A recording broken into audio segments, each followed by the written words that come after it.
Hi, everybody. I'm Crystal Haynes. Tonight on Greater Boston, the cases of sickle cell disease in Black and brown people highlights the dire state of health equity here in the United States. We will take a look at how the disease is impacting that community and how we can help. Plus, have the government and the media failed the residents of East Palestine, Ohio, after a train derailed and sent potentially harmful chemicals into the air? Inequity is everywhere when it comes to health and healthcare in this country, but few cases are as stark as that of sickle cell disease, a painful and debilitating hereditary blood disorder that primarily affects Black people. Sickle cell disease, which contorts red blood cells leading to blockages, organ damage, and a shortage of healthy blood cells, affects an estimated 73 out of every 1,000 Black infants. That's more than 10 times higher than any other racial group. And while we've known about this painful and debilitating condition for more than a century, treatment options are still extremely limited, and research often goes underfunded. Well, right now, I'm joined by Dr. Sharl Azar. He is the medical director of the Comprehensive Sickle Cell Disease Treatment Center at Mass General Hospital, and Carissa Juarez, a patient ambassador for the Massachusetts Sickle Cell Association, whose 11-year-old daughter has sickle cell disease. Welcome. Hello. Thank you for having me. Well, Carissa, you know, when we spoke to you about booking you for this show, you said your daughter's in sickle cell crisis as we speak. What is that like for folks who don't quite understand what it is for families to go through this? It's really tough. I'm a single mom with 5 children, and she's the only one that has sickle cell disease. So it's hard to manage with all the children. I have to bring her in. She actually, this time, she didn't get admitted through the emergency room, which normally she would, but she was admitted directly through her clinic because she went there to see if she can get some pain relief, but it didn't work. And so they had to admit her for some more IV pain medication. She's been there since last Wednesday. She's still there. Still in a lot of pain. I just got off the phone with her. Unfortunately, I can't be there because I'm with my other children right now. So it's tough because it's trying to go back and forth to the hospital, also managing things at home. And I just want to make sure she's getting the right care also while she's in the hospital. And it's kind of hard when I can't be there physically. But I'm working as much as I can with the hospital to make sure everything is going out fine. It's really tough. I feel bad that I can't be next to her right now. And she is in a lot of pain. I could only imagine, and we have been talking about how treatment plans and options are very limited.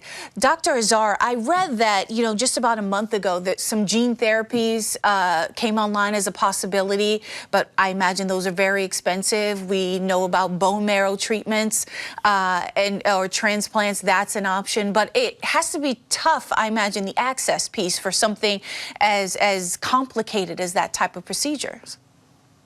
You're absolutely right. I mean, while we're very excited about the prospect of gene therapy, and we're really excited that those are coming down the pipeline in hopefully very short order, access is going to be a tremendous issue going forward. And I think ultimately we have to remember that even if these were to become standard of care here in the United States, the vast majority of people living with sickle cell disease live outside of the United States. And it's hard enough already to be able to get those patients access to even basic medications to treat the disease. It's hard enough to do that here in the US. It's also going to be a bit of a mystery to determine who is going to be selected for gene therapy up front, who would benefit and who wouldn't benefit.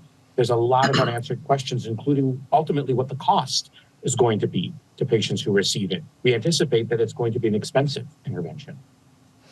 I also know that access to just the treatments we have, pain medication, which seems to be the most common and the one that is the most accessible, can often be a challenge. I've had conversations with you, Carissa, about how difficult it can be to get access to that pain medicine when your child is in pain, is hurting. Yes, it is. Several times we've been to like the emergency room where they'll be like, okay, let's give her some ibuprofen and some oxycodone. And I'll say, well, if that was the case, I would have stayed home, you know, like she needs more than that. We're not coming here for that. That we can do at home. We're here because we need IV pain medicine. And it's tough. Unfortunately, even as a child, it's more harder for adults and teenagers. But as a child, it's like, I don't know what I don't know what's going through some of their minds, but to go there and present my daughter and she's having a crisis and having to wait sometimes more than 60 minutes to just be seen.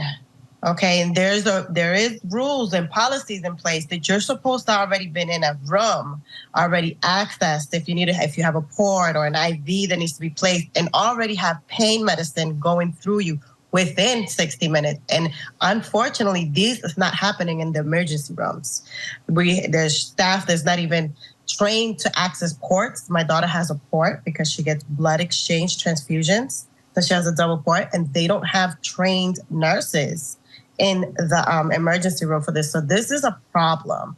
And then when we're there, it's like, to get the pain medicine, yes, there is a problem a lot to get pain medicine.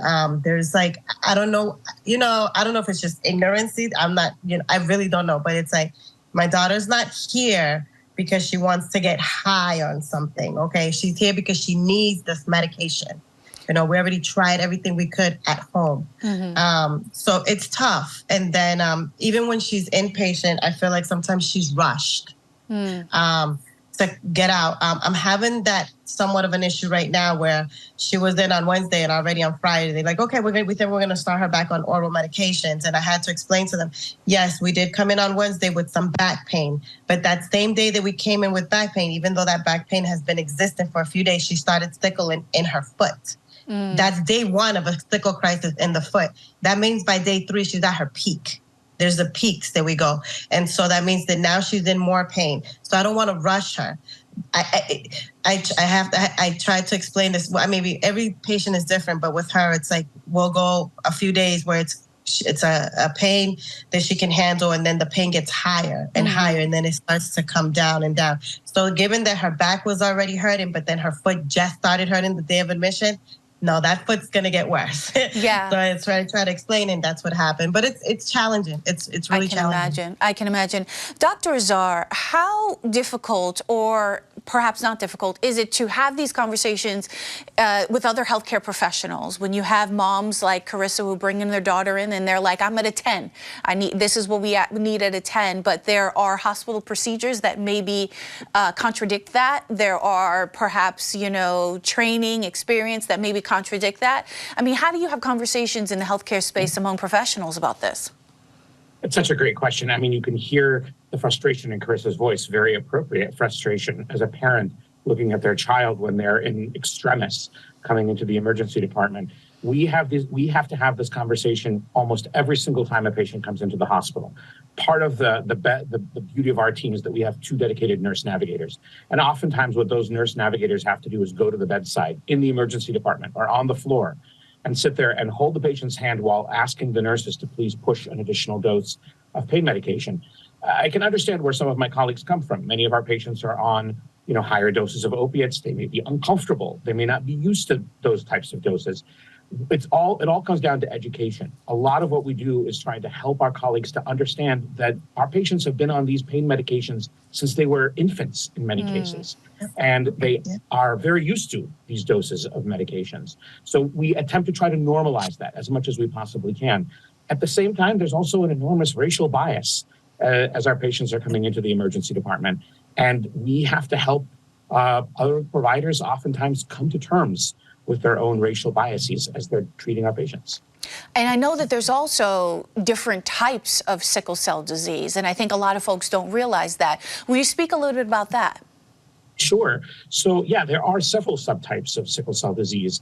When we talk about sickle cell anemia, we talk about people who have inherited 2 copies of hemoglobin S, the aberrant form of hemoglobin that leads to the disease. But there are other subtypes where that hemoglobin S is paired with some other mutation in hemoglobin. Hemoglobin is the protein that allows our bodies to carry oxygen around in our red blood cells. So there are variations on the disease based on what the mutations are. The textbooks will tell us that some of these subtypes are supposed to be less severe than other subtypes. But I oftentimes toss that aside when I'm talking to medical students or residents, because I have found that patients who have the subtypes of the disease that the textbooks will tell you are less severe have every bit as many complications as my patients who have the subtype of the disease that's thought to be most severe. So does that change the way treatment is applied depending on what subtype of the disease you have? To some extent, yes. There are some subtypes of the disease that affect organs differently. So there's one particular subtype of the disease, hemoglobin SC disease, that affects the eyes and the bones more than other subtypes of the disease. Hemoglobin SS disease seems to be more prone to causing neurologic complications. So we think about them in terms of the complications associated with each of the subtypes. But at the end of the day, I try to de-emphasize that as much as possible when I'm talking to my colleagues, because I want my patients with sickle cell disease to be treated the same regardless of what subtype they have. And Carissa, I know that you are absolutely the #1 health mom advocate, for your daughter. How do you also try to keep her life as normal as possible at 11 years old? It's tough. I tell you, I recently had to transfer her out of a school that she was in because they were excluding her from a lot of things, and she was put into a classroom, a very small class with students who were also disabled. But she just felt like she wasn't part of the other students, like, you know, not having a normal life. And she just looked so depressed all the time coming home from school. And so, you know, I tried to go over the IEP with them and try to negotiate with them. Like, let's try to put her like in a different classroom and stuff. It just didn't work out. So I did transfer her to that school, and I actually put her into the Walpole school, public school systems, and they're awesome. They have done a great job. She's in a bigger classroom. She does have a one-to-one health aide, just in case, you know, of stroke and stuff like that, because she has suffered a minor stroke before. And just for other reasons, like if she starts to sickle in her legs, then she needs wheelchair at school, because I try to keep her at school as much as I can. You know, she'll have somebody there to support her. But they're great. She's been happy. Like, she has this huge smile on her face now, which makes me, I feel like an elephant has just came off of my chest. They're awesome. They're working, they work all together. They're already getting her prepared for middle school. They're already talking to the nurses there. It's been great. It is a challenge. It's challenging because another thing is she can't be in the snow. She can't be in the hot weather. Can't be a cold pool. And she has siblings, and they want to have all this fun too. And I feel bad because she can't do all these things. So we try to do things like shaving cream mixed with like baking soda to do snow in the house, or we'll try to find other things that we can do. You know, taking into consideration, I'm a mom who's not working, you know, because I'm constantly taking care of Jaleesa. So it's hard for me to financially afford other things too. This is a really tough thing. You know, living with sickle cell doesn't only affect the patient, it affects everyone else surrounding her. Her family, her friends, her siblings are like always sad and depressed. This is school vacation. We're supposed to be having fun all together. And she's in the hospital. I was going to try the aquarium and everything, and it's like, we can't do this right now, you know, and I feel bad to take everyone else, and she's not there. I imagine also, you know, there's been a conversation where there's a bill in Congress right now to provide more aid for services, and a conversation around having that both on the national side, but also right here in Massachusetts. Dr. Azar, in the last moments that we have here, how helpful would that be for families like Carissa's?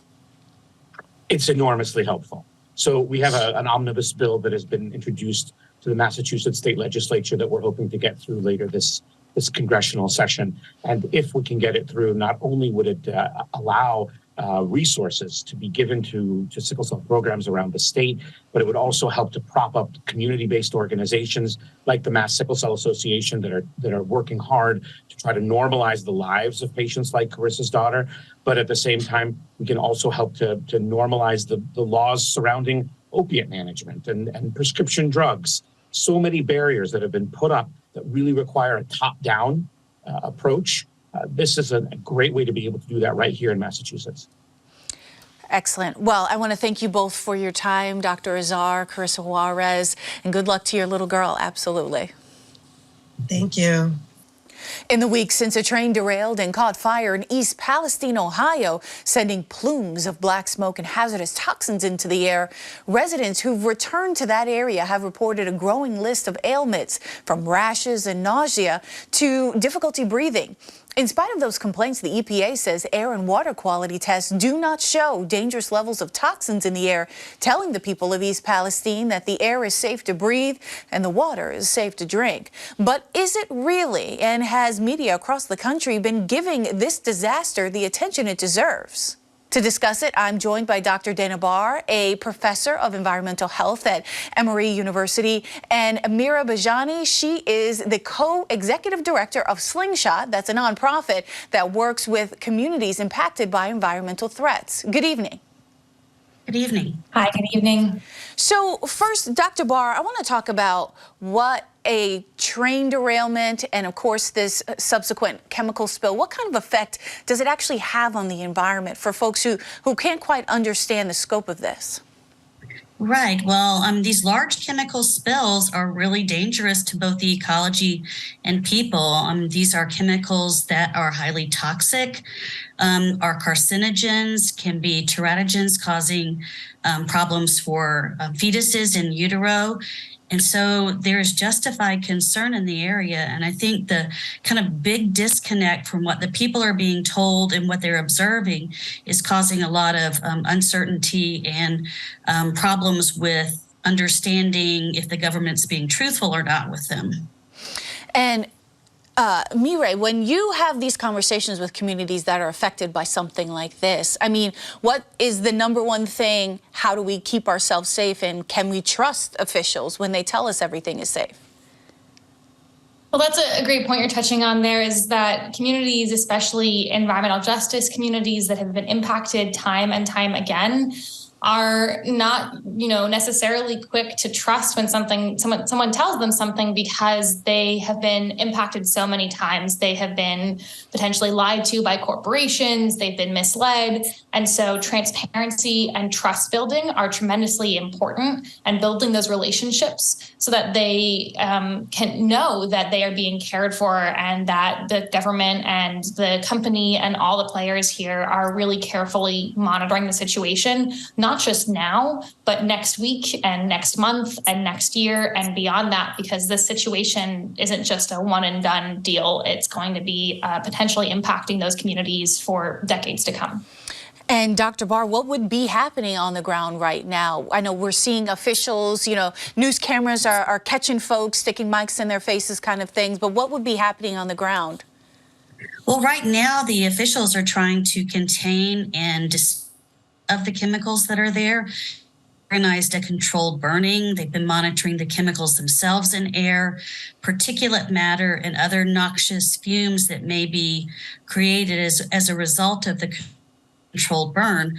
They're doing the right things, but I'm not sure it's quite enough. I mean, people can see that there are fish, for example, dying, or chickens dying in the area, and they're developing a lot of health outcomes or health symptoms that they think are related to these exposures. And so, as I mentioned before, there's just this disconnect in what they're seeing and what they're being told. And the potential hazards from these chemicals are high. I know that I read a few articles that folks in Rhode Island, they felt like they smelled something or saw a fog in the air and thought it was connected to this train derailment and chemical spill. The local EPA officials have said that they are not connected, but I imagine that feeling of disbelief, basically out of concern, it still lingers. And so, Mireille, how do you talk to communities about engaging their officials in a way that is meaningful, where they can get the answers they want? It's an important thing that comes to play in so many different issues relating to environmental justice communities. And we had, Slingshot sent out an email to our list about this derailment. And we had several folks who responded and said, do you know of any, how can we track where the plume has gone? Do you know what the latest information is? And that's a big thing with a lot of environmental justice situations, is a lack of transparency, a lack of information being easily accessible to the public. And so I think that's where residents around here can ask their municipal officials, ask the local EPA stakeholders for that information in a way that they can easily understand and make decisions based off of as, you know, individual residents in communities around here. Having that information is one of the best ways to empower people to make decisions for their own health. And, you know, Dr. Barr, as being a journalist for more than 20 years, I know that these stories are very difficult to explain and science can get lost on folks. Do you think that the media is explaining sort of the scope or the impact of this derailment to the folks that are in Ohio and basically on a national scale? I think they're doing a good job explaining what they know and what they've been told. I think that the question is there something more lingering there that we haven't been told or we don't know about? I know people can go and just Google these chemicals and they can see all the harmful impacts that they have, and they can see what's going on around them. They can see these plumes of smoke and identify that there is some kind of toxic element that is, you know, they're breathing in or is getting into their water. I think that, you know, it's really imperative that we have a long-term follow-up of this. I mean, the government has a history of going in, trying to do a quick fix, and then I think that this is going to require some long-term follow-up to ensure that the levels are declining or are low enough to be safe for the community. And they need to follow up with any potential health outcomes in the community as well. Mireille, how can the media rather be partners in this dissemination of information that obviously is a public need in a situation like this?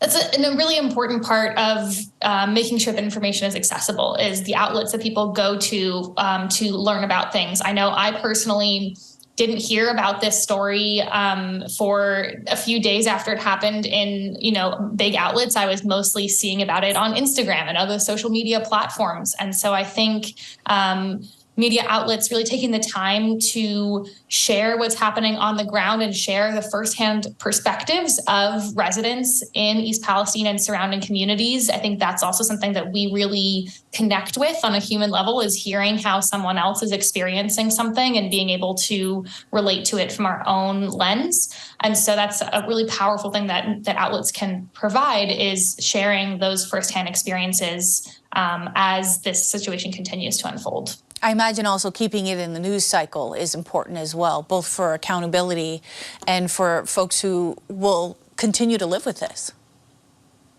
Definitely. As Dr. Barr has mentioned, you know, this is not going to be done tomorrow or you know, even just a few months from now. And so keeping eyes on this, making sure that people are aware of what the latest situation is, what the latest levels are from monitoring, what the latest health outcomes are looking like. Accountability is a huge thing that is often lacking when it comes to impacts on frontline communities.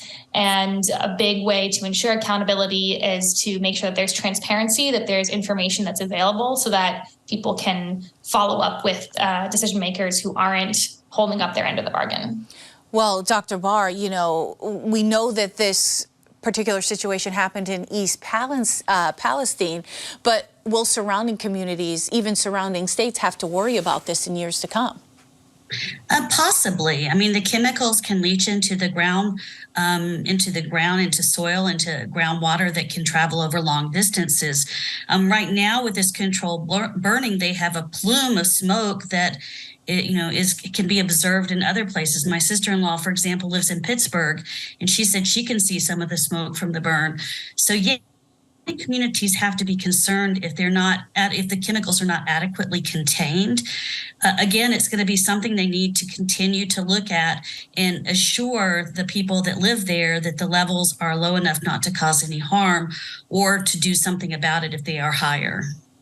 And Mireille, what can folks do to make sure that they stay plugged in? We talked about making sure that they are reaching out to their public officials, but I imagine there are other channels that they can stay plugged into what is happening daily. I mean, you mentioned Instagram. It seems like that's where folks always go, but it can also be a place of disinformation, and that can be a concern as well. I think a big thing here, as with so many other situations when something happens in our country, is to find trusted community organizations on the ground where this is happening to follow, to support. I am not currently directly aware of specific organizations, but I'm sure there are a number of groups in East Palestine and surrounding areas that are engaging in mutual aid to support residents there, that are engaging in sharing their perspective of what's happening. And I think they can be really powerful ways to get involved or to hear the latest or offer support, whether that's time or resources or amplifying what's happening. I think a good way to go about that is to find some trusted local groups of residents who are working to support each other and others through this situation. And Dr. Barr, in the last few seconds that we have, I mean, what would be the lessons learned from this as you see going forward when we're talking about, you know, these dangerous chemicals on these trains going through communities? Yeah, I mean, they have to be more careful about transporting these chemicals, whether they're by rail or by cars. I mean, these are very hazardous chemicals in their monomeric form, and they can cause a lot of problems. I think that, you know, we've had a lot of previous train derailments or chemical spills that should have given us information about how to better contain the chemicals and to ensure they're not getting spread out. So hopefully some of that information is being applied to this situation right now. But again, I just want to emphasize that long-term follow-up really is necessary to ensure that the community is safe on a long-term basis. All right, we'll leave the conversation there. Dr. Dana Barr and Mireille Bejjani, thank you so much for your time. Thank you. Thank you. All right, everybody, that's it for tonight. We'll be back tomorrow. Thank you so much for watching. I'm Crystal Haynes. Good night.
One autumn morning.